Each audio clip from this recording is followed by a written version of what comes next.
So let's see if we have any hiccups. I also restarted my computer, so it should be clean. My basement is a fucking disaster because we're getting hardwood floors put in, and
Welcome everybody to Geekvice episode 188, proving any vice with enough geek can become a virtue.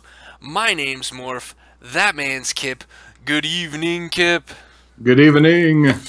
We are going to start this off with, I hope that everything looks better. I hope you guys notice a difference. One, we've got a new background that we're using, which I believe is Kip playing Seven Wonders at Gen Con. This is true. So we're going to have some more backgrounds we're going to throw up there. It's going to be board games. I'm going to also try to get some video game screenshots to put on our background.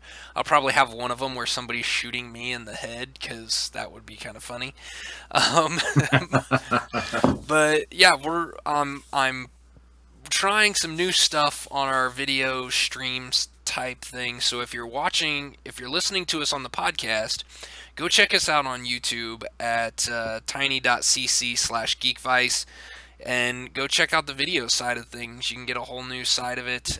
You can actually see our ugly mugs as well. So, but I've kind of worked hard on this. You'll see some effects and things like that flipping in between things. So I'm trying to build up my streaming ability and the cool stuff that I can do with the limited resources that I have. So until I build a new computer,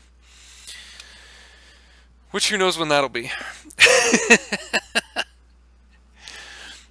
But enough of that stuff. Kip, tell us a little bit about Holly's World. Where are we at with that?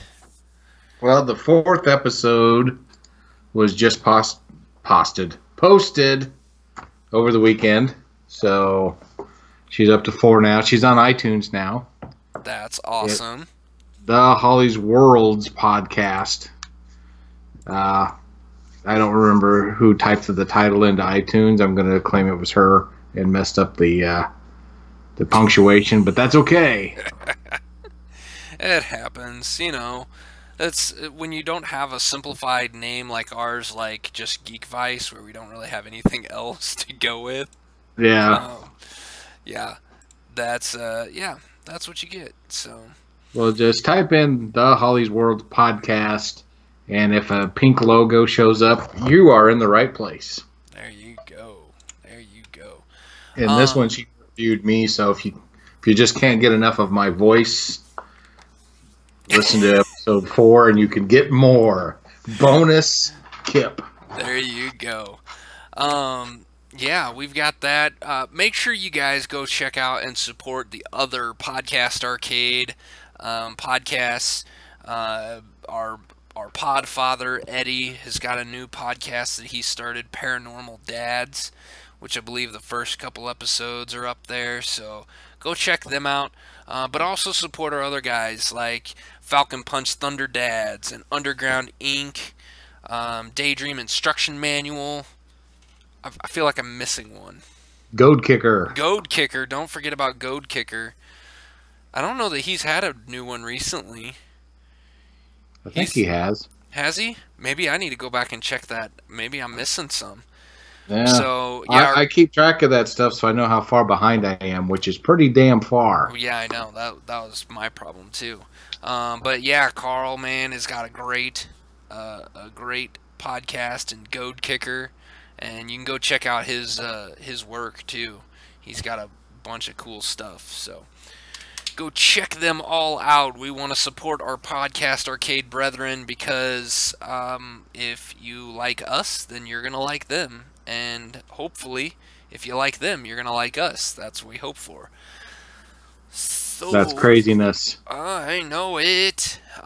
Kip, I'm a little concerned. Are you going to try to become a police officer? Or, are we going to have to worry about, like, what is it, citizen's arrest? Is that what? Citizen's arrest, yeah. I can't think of citizen's arrest without. You're probably not old enough for this, but I used to watch reruns of the Andy Griffith Show. I watched the Andy Griffith Show. And then you know who Gomer Pyle is, right? Yes, I do. So you know the episode I'm talking about where he's citizen's arrest. That's every time I hear citizen's arrest, that's what I think of. Yeah, so absolutely. Oh, I love the Andy Griffith Show, man. I would listen to that. I would watch that I would watch the reruns of that thing like every afternoon after school. Like I would. That was like my that and Happy Days. There you go. Like, cause they would run them back to back on whatever channel that was growing up, and so yeah, I enjoyed the hell out of that. Yeah. Well, anyway, why we're talking about citizen's arrest is,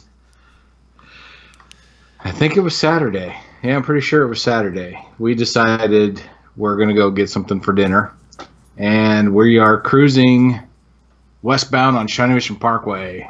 In case the police are listening, I better keep my story straight.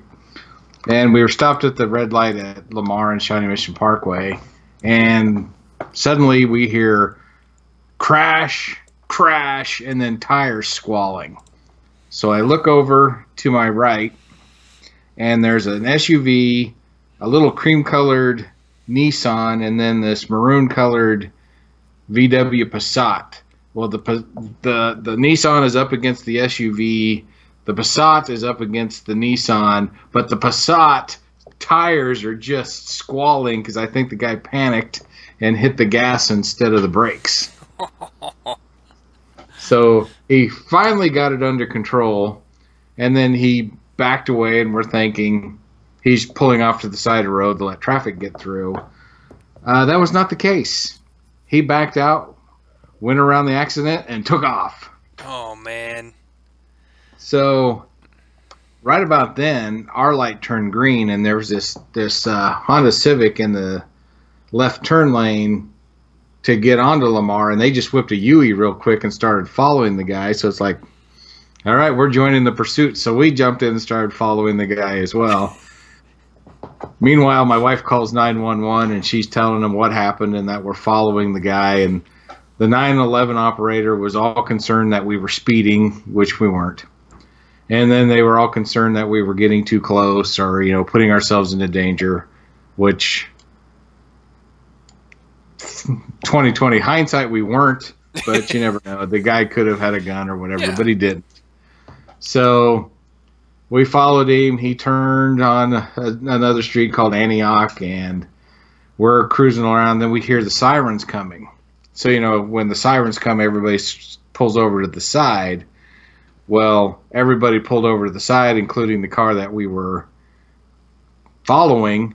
And then he kind of figured out what was going on and started to take off. And the little Honda Civic whipped in front of him and cut him off so he couldn't get out. And everybody just kind of boxed him in, and then the cops showed up. And when the cops got there, they walked over to his car and knocked on the window, and he just sat there. I'm dead. I'm not so doing they knocked anything. on the window again and gave him the motion, to roll down the window, and he actually just opened the door instead. So we all went off to the side there and didn't really hear what the reasoning the guy gave or anything like that, but we had to give statements. Of course you did. It come to find out there was 3 of us following the guy, not just the 2 of us. That's so awesome. we gave statements. Had to give our driver's license to the cops, and all this other stuff. It was kind of fun. Oh, that is. Yeah. So, nope, never done anything like that before. Me neither, but it was cool in the for the reason that people did the right thing. Right. Obviously, the guy who fled the scene did not, but everybody else did the right thing and followed him. We all called 911 apparently, and just didn't let the guy get away, which was pretty cool. Yeah. So, you watch the news and everything, and you just, the message is don't trust anybody, but, here we were being good citizens and helping the police out, and then standing there talking on the side of the road like we were all friends, and it was pretty cool. It kind of restores your faith in humanity when something like that happens, other than the guy at the VW, of course. Right. No, that's, I mean, it's kind of cool, and you see that kind of stuff on TV quite a bit, but then you're like, like, I don't know that I've ever really seen a hit and run type thing. I mean, you'll see, I've been in, I've been in parking lots where you don't necessarily see somebody hit someone, but you can look at a car that's in a parking spot, and you're like, yeah, somebody sideswiped them. Could be right from this parking lot, but Yeah. you didn't see it happen, so there's nothing you can really do about it. But Yeah, I'd never seen anything like that either, and you don't really know what you would do in that situation until it just happens. Granted, it wasn't like any dangerous situation or anything like that, but yeah, made the decision. We're following the guy. He's not getting away. And the whole time you're thinking, what if he goes to the highway and takes off down the highway? How far am I willing to follow this guy? yeah, But you're gonna luckily, he all took the way all to the side Missouri streets side. and yeah. He took side streets, and the police got there fairly quick, so we didn't have to make any decision on, do we need to stop for gas or anything like that. You follow him all the way to Omaha. Yeah, no, he was going the wrong way for that. Ah, you can All go the way to to Oklahoma City, perhaps? I yeah, don't there know. you go. Hell, just crossing over to the Missouri side is bad enough. I mean, if he crossed over the Missouri side, does that make it a federal offense? It could be. I don't know. My wife kept saying, "Are you guys going to arrest him?" And they're like, "No, we're going to give him a ticket." But and then they couldn't get the story nailed down on who hit who first. And of course, none of us were any help because we didn't see the wreck. We heard it, Right. and then we saw the guy drive away. Yeah. So I guess one person's story was the Nissan hit the SUV, and then the Volkswagen hit the Nissan.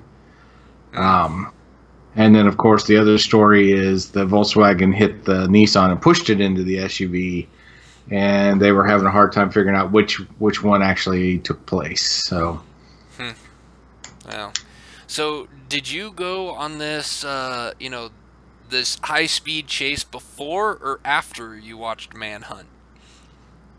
I'm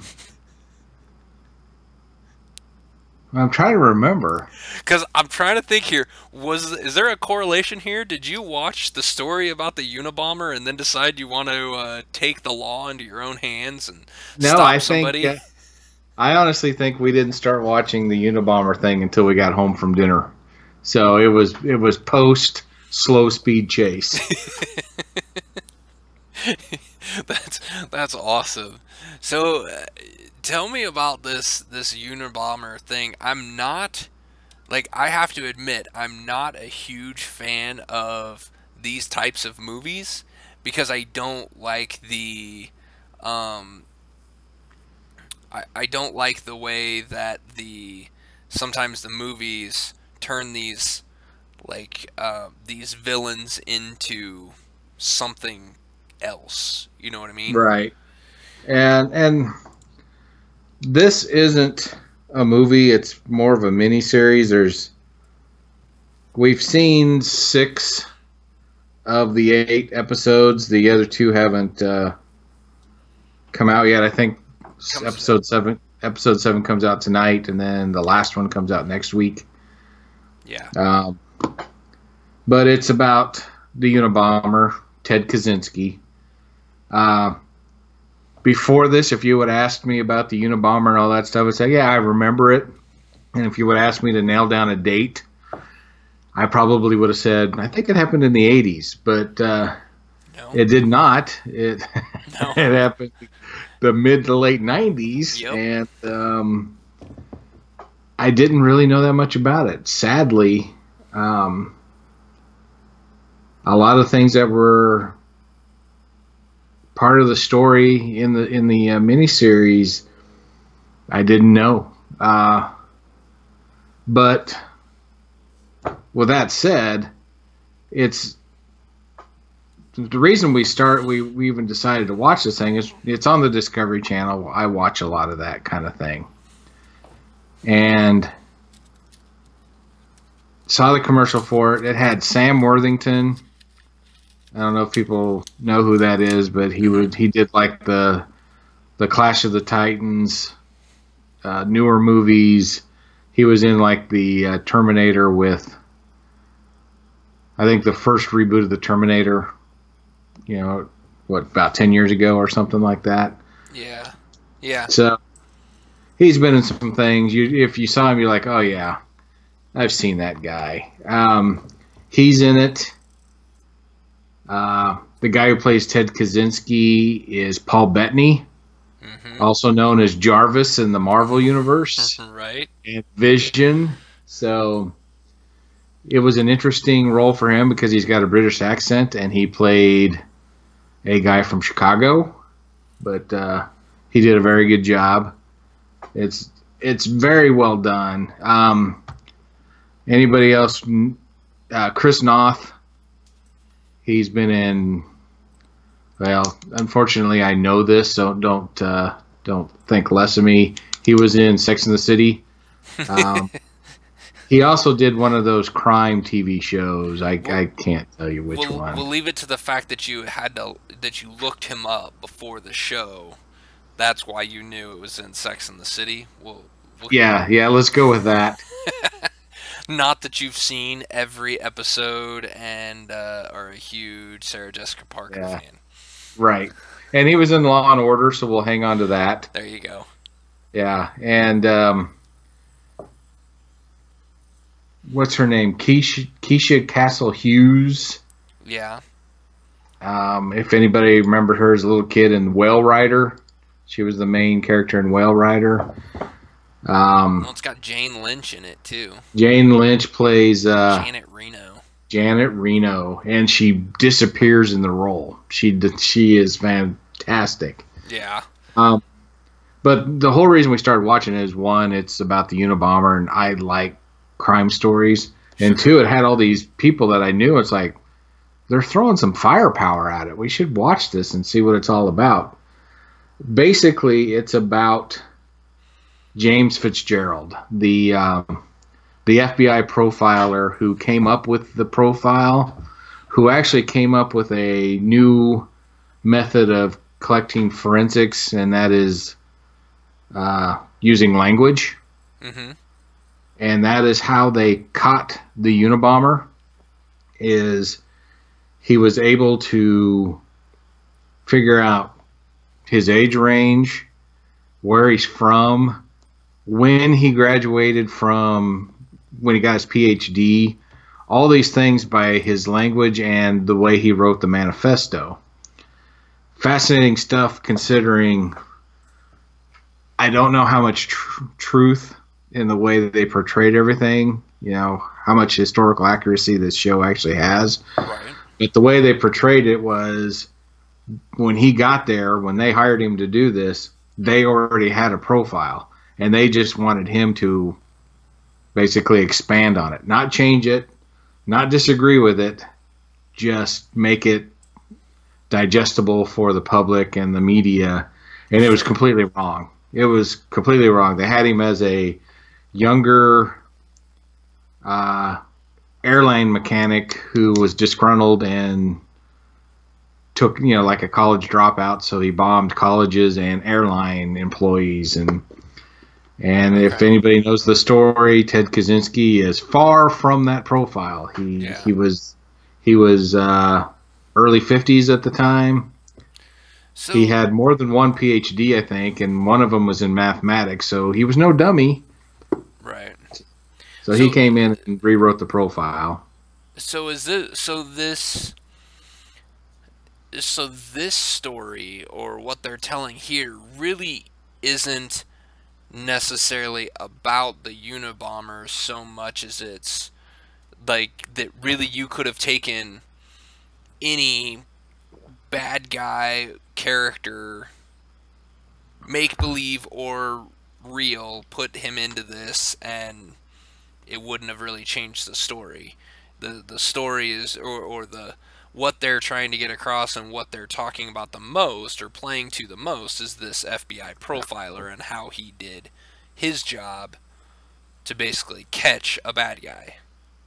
Yeah, yes and no. I mean, the bulk of the show is about what James Fitzgerald went through and his team, but there's also a pretty good amount of time dedicated to who the heck Ted Kaczynski really was, and his life experiences that got him to where he was. It's actually a pretty sad story if it's accurate, what I saw. He went to Harvard at 16 years old. And then he met a psychology professor who basically did studies on him and basically tried to break him. And he didn't break, but he, I guess, lost the faith, I guess is the best way to put it. Lost faith in humanity, lost faith in the social construct of modern living. They did such a good job of just not making him the monster that you expected a show to make of a guy who was a serial bomber. Right. They made him human. They gave you enough background where you could kind of see why perhaps he believed what he believed. It's a story really of it's two facets. It's one, somebody thinking outside the box, being James R. Fitzgerald, fighting the system that really, for some reason, didn't want him to come up with the answers. Right. He pretty much did this on his own at the cost of his own family. He ended up getting divorced and all this other stuff. He ended up living in a cabin in the woods, kind of like the Unabomber there for a little while. And then the second part of it is it makes you want to read the manifesto, and it makes you think about what his ideals were. Yes, his methodology to bring it all about was pretty effed up. I mean, just selecting people because of what they stood for in the social order and sending them a bomb in the mail. But I read the manifesto. He was right. I'm just read it. It's out there. It's like 34 pages. I haven't. Okay, I'll take a step back. I haven't read the whole thing yet, but what I have read has been correct. And if you really take a hard look at what's going on in the news today, and then you read the part about leftism and everything in his paper, he was not wrong. Unfortunately, he was not wrong. Does that mean I'm going to mail bombs to people? No. But it makes you think.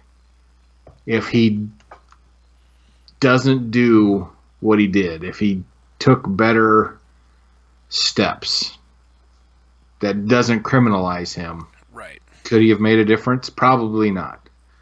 But he saw things coming, and he was absolutely right. I mean, at least for the first part of it that I've read, I haven't gone to the conclusions and all that, which obviously we haven't reached the conclusion of where this industrial age is taking us, but it's fascinating stuff.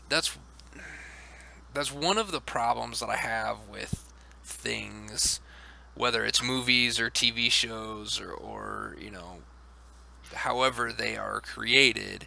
That's one of the problems I have with stories about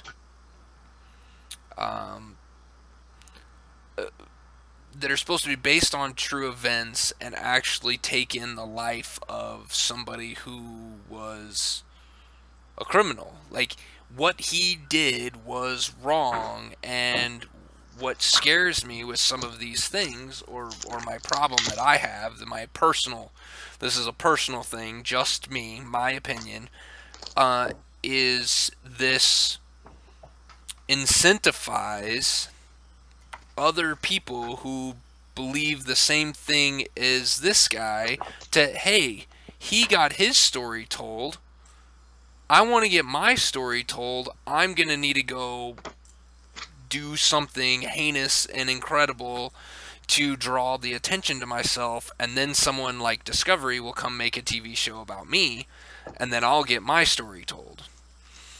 And Yeah, maybe. I see where you're going with it, and I agree with you.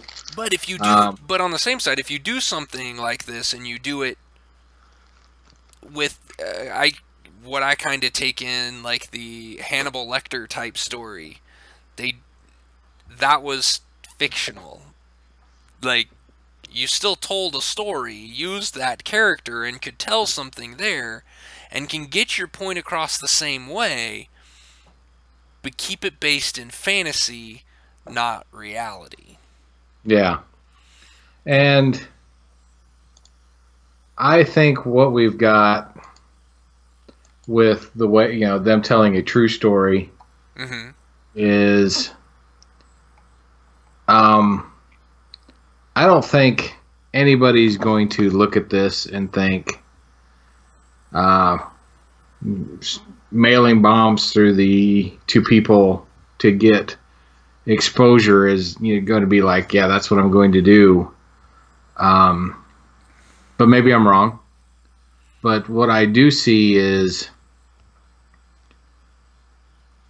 everybody. Okay, so my thoughts on this are also colored because I read the book The Circle. So, also read that book. It's pretty. Is that the one that the movie's based off of? Yeah, I haven't seen the movie yet, but I haven't either. But I saw the book is scary as hell. But what I see is his ideas seem so radical that people will just easily dismiss him as just a nut job, and that's what we did. Mm-hmm. It's what I did. It's what you did. It's what everybody did. The guy's just a nutcase. And yes, he was for mailing bombs. He built a one-room cabin in Montana and made bombs, and then once in a while drove to San Francisco, took a bus to San Francisco and mailed them. So that line of thinking there alone, nut job, crazy. Right. But so I think that will keep people from copycatting, thinking this is how I get my voice heard, because his voice was not heard. Right. Go back and read the manifesto that he wrote, and it's fascinating. It does not sound like the ramblings of a madman. It sounds like something that was researched and thought out. It looks like a PhD dissertation. That should scare people more than anything. This guy seemed completely rational, but he was desocialized, never really had a girlfriend. Even in, it's in the show, so I don't know if it's real, but it's supposed to be him reading a letter he wrote to his brother, and it says, I'm 53 years old and I'm a virgin. I mean, that's what we're dealing with. Yeah. Here's a guy who has these strong beliefs. He can't believe nobody can see it. So in his mind, how do I get people to hear me? I make a big noise. Bomb. Taking a different platform, not treated the way he was as a kid, maybe having some good relationships. Maybe he just takes to politics instead of blowing people up. I mean, it's just that fine line that this show painted. I'd love to know how accurate it really is, but they did a good job of just painting this razor-thin line from bombing people and being a recluse to maybe going into politics or staying in university and teaching advanced mathematics. Yeah. It's one person, according to this show, tipped the balance. And like I said, it painted him as a real person, and it's a powerful show. So, like I said, the last 2 episodes have not been aired yet, so you have a chance to go watch the first 6. Actually, it'll come across as episode 1, 3, 4, 5, 6, because when we recorded it, episode 1 and 2 were just one episode and it was 2 hours long. The others are only an hour long. Gotcha. But Discovery Channel, if you can find them on demand or whatever, I highly recommend watching this. It's powerful stuff. And even if you don't believe in anything Ted Kaczynski stood for, that's fine. You would find a good amount of fascination in the creation of this linguistic forensics that he created, and all the stuff that he went through. I mean, he was fired. He did all this on his own. Because he did all this stuff on his own, he lost his family. I mean, it's not a feel-good story. Even when they catch the Unabomber, there's still that was it worth it kind of feel to it for him. But I don't know. I'm hooked. I will definitely watch the last 2. I may even watch it again, just to. What I'll do is I'll do some research on it, and then I'll watch it again and see if I can figure out how accurate things actually are. Yeah. That's cool. And, It sounds good, and I'm interested in I'm a fan of, or I have a fascination with profiling. So this got put on my radar because of the profiling aspect of it. But it's also one of those things where it's like it goes against me to go watch these things because I think I'm doing my part by not watching them. You know, I don't want to glorify what he's done because I don't want somebody else to think, well, which it's already done. They made a TV show about him. I mean, he got paid. Well, kind of. You know, so I don't know. That's the part of it that rubs me wrong. But I really I want to see the profiling and the linguistic profiling because that's being used now. What he did in coming up with that stuff was remarkable and groundbreaking, and profiling itself is an art almost as much as it is a science. Yes. So I think it's cool. It's on my list to watch, but I also didn't realize it was on Discovery. So I think I saw it on Amazon, but I don't believe it's on Amazon Prime. Like it's on the Amazon, like where you can purchase it and watch it that way. So yeah, if you have the ability to get that channel on demand, hopefully all the episodes are there. Yeah, I think there is a way because I had it all set up to be able to watch Shark Week. So yeah, and while you're watching, the commercials come on and stuff like that, and use the Discovery app to watch. So yeah. If you have the ability to use the Discovery app, like on Apple TV or whatever, do it. I think it's worth it. And it's, like you said, even if you don't care about the serial killer aspect of it, the formation of a new type of science was pretty fantastic. And the acting is really good, really strong. And the writing is really well done. It's just... Honestly, I just want to know how accurate this actually is, because you read it and one of the producers, I can't remember what they called him. Dang it, I hate it when I lose a word like that. It's because I'm old. Consulting producer is actually James Fitzgerald. Oh, cool. So it's at least got something to it. Yeah, it's either pretty accurate or the way he wants people to think of him accurate. But, right.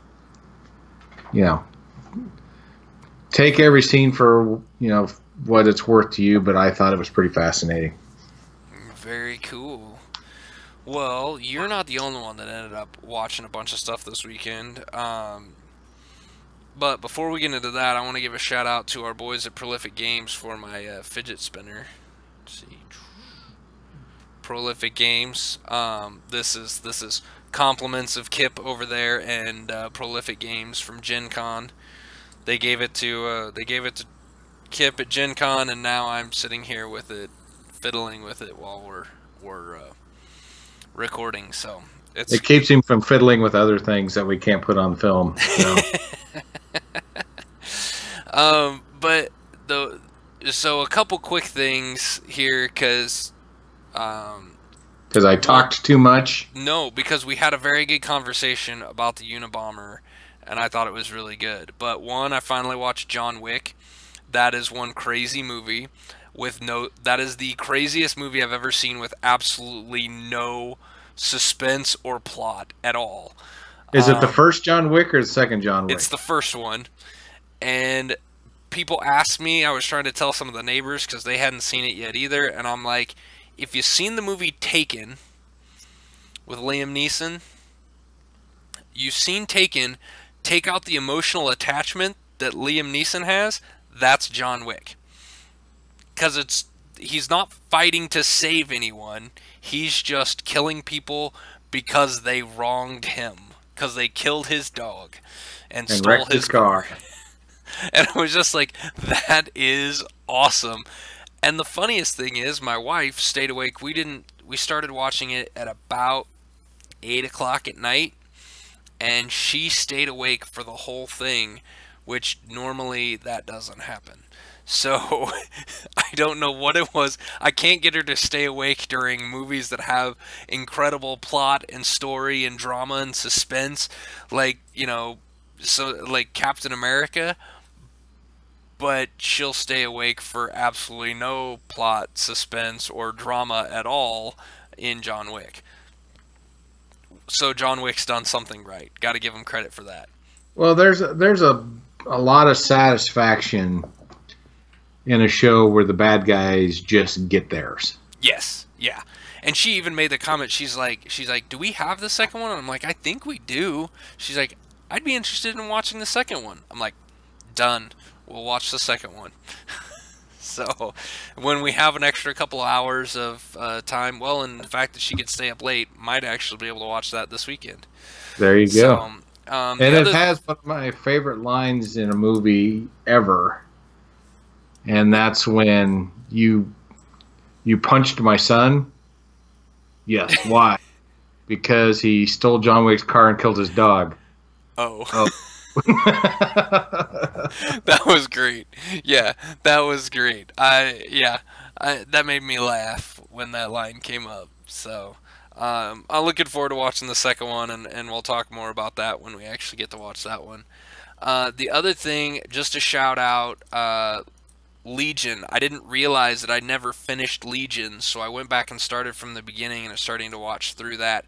That is an incredible TV show, and we will talk more about that one at a later date when I finish it, because that is probably my favorite X-Men anything, and it's not even classified as really an X-Men show.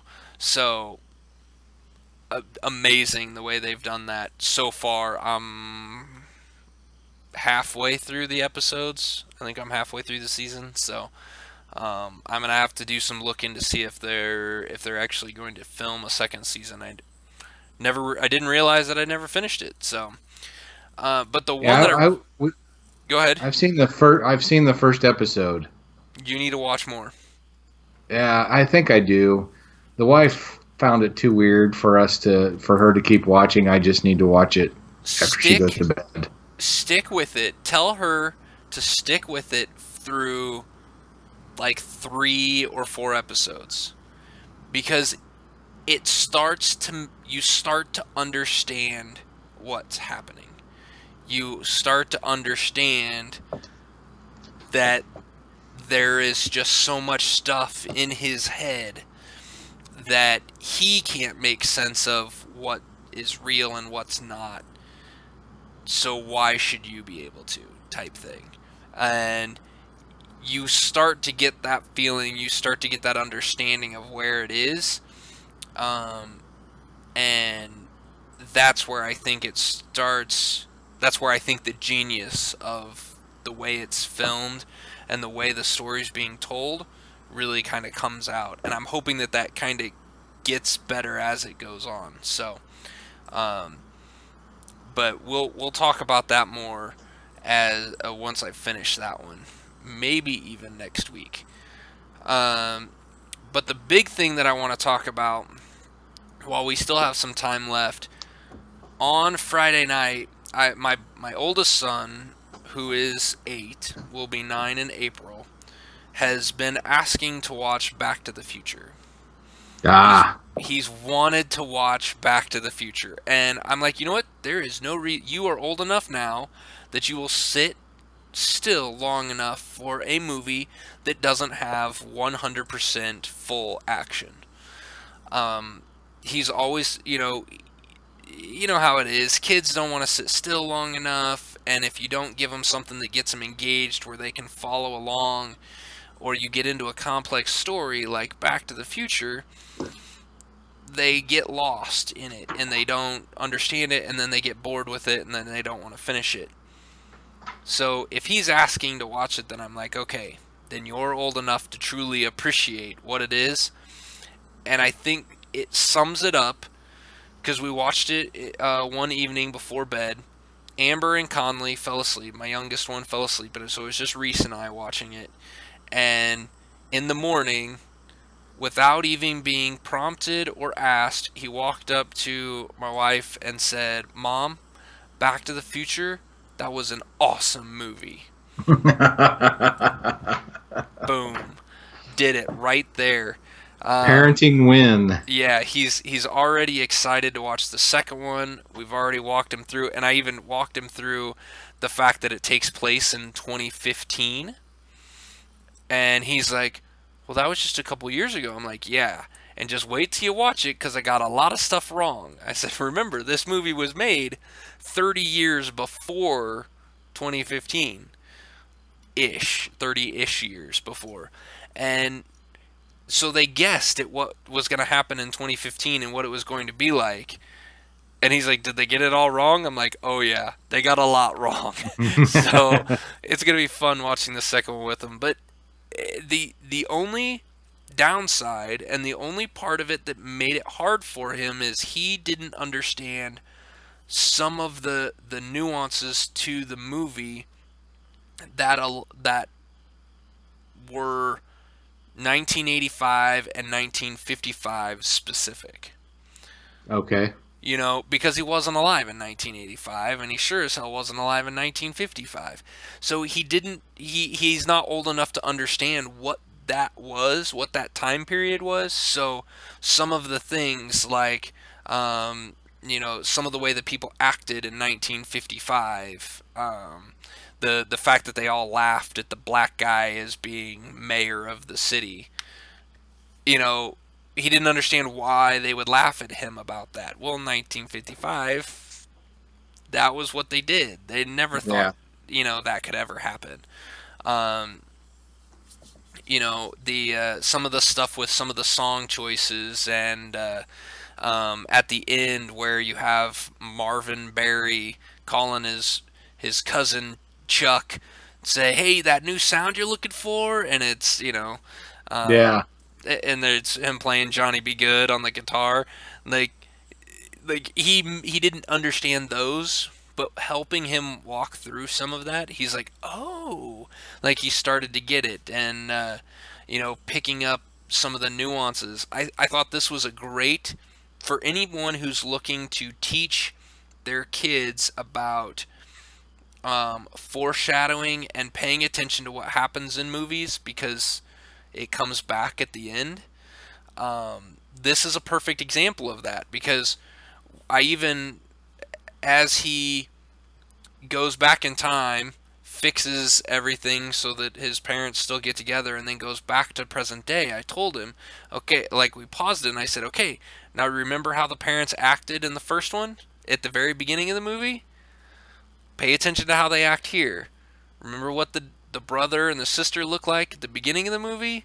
Pay attention to what they look like here." And I hit play, and he's like, "Oh, they're completely different. Like, it's nothing's the same." And I'm like, "Yeah, remember how Biff acted?" And he's like, "Oh yeah." And he's like, so it started clicking. the story, you could hear the gears in his head turning as he's putting the story together in his head and understanding what the way storytelling and the way Back to the Future was told.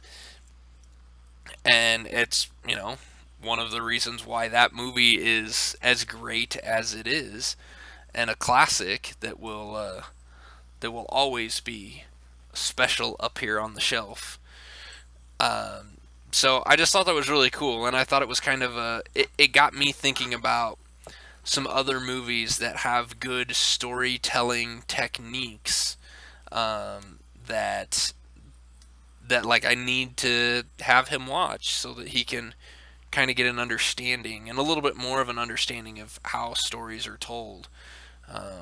So that when he's watching some of his more simplified movies, like things like, that come out from Disney, he can understand what it is that they're missing and why some of these movies are so much better. I think that's very cool. I mean, there's, I don't know if a cult following is the right word, because it was really a good movie to begin with.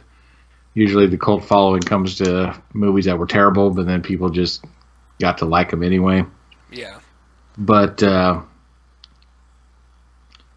storytelling in 1985 was terrible, honestly, but for some reason in Back to the Future, they went against type and actually made a good movie in 1985 with a younger actor. Usually, I hate to admit it, but you look at a lot of stuff that came out around that time that was like on HBO and stuff like that. Mm-hmm. It was crap. Yeah. There was the good movies. There was the big budget stuff, but Back to the Future didn't have that feel of one of those types of movies. It had the feel of this could be a teenager movie, but they still did a fantastic job with it, and it still holds today. I hate to admit it. I've seen the first one and bits and pieces of the second one, and that's it. Oh, oh man, you gotta watch the second one, and you gotta watch. And a lot of people complain about the third one, but I can't wait to watch the third one because I enjoy the third one. I mean, Michael J. Fox is known, or Marty McFly is known as, in the third one, he goes by Clint Eastwood. So, like, you know what? This is going to sound terrible, but for the longest time, I thought Marty McFly was the name of the bad guy instead of Biff or whatever his name is. Biff. Yeah. Well, and the other thing was I told Reese, like, after we got done watching it, I said, okay, remember the part where the car crashes into the manure? He's like, yeah. I'm like, remember that for all these other ones we watch. He's like, why? I'm like, just remember it. Just remember that happened. He's like, okay. Like, because it happens in every one of the movies. Like, there's scenes, and that's the thing. It's like the movies, that was something that I thought was great. There are parts of the movies that are identical. Like, just take place in a different time period. And I think that is great and really well done. And I had a blast with it. So, go, if you have kids and you haven't watched Back to the Future with them, you have to go watch Back to the Future with them. Definitely. I agree totally. I told Amber, I said I can't wait till he's old enough where I can watch some of these other great movies that I enjoy, like Major League and The Longest Yard. But he needs to be a little older to watch those movies, because I really don't want to have to explain some of the more adult tones. Exactly. Like, I'll wait till he's old enough that he already understands what those tones are, then we can watch that movie. So, it should only be a couple more years. So, all right. You got anything else you want to throw out there? No, I think I talked quite a bit. Probably enough for this episode. I thought it was great. I thought we had some good topics here. If you guys like the topics, keep following us. Go send us an email at geekvice@gmail.com and let us know what you think about these topics. Let us know what you think about Manhunt or Back to the Future or John Wick or any of those.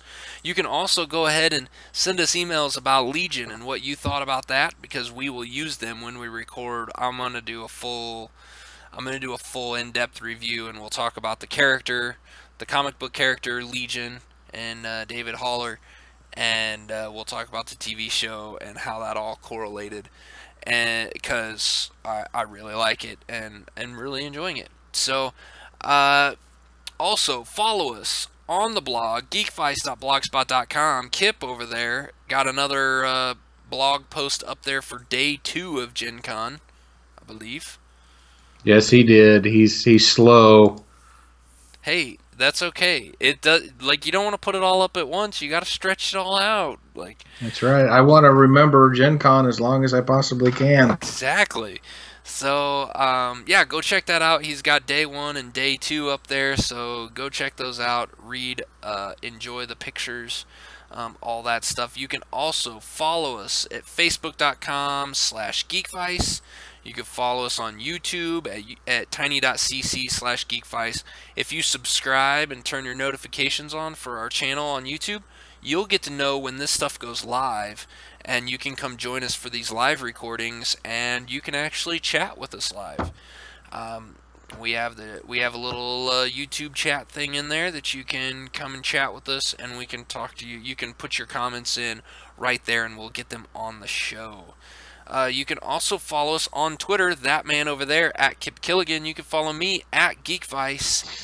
And, of course, you can email us at geekvice@gmail.com. Thanks, everyone, for listening to our ramblings, and we will see you next time. Later. This podcast is part of the Podcast Arcade Network.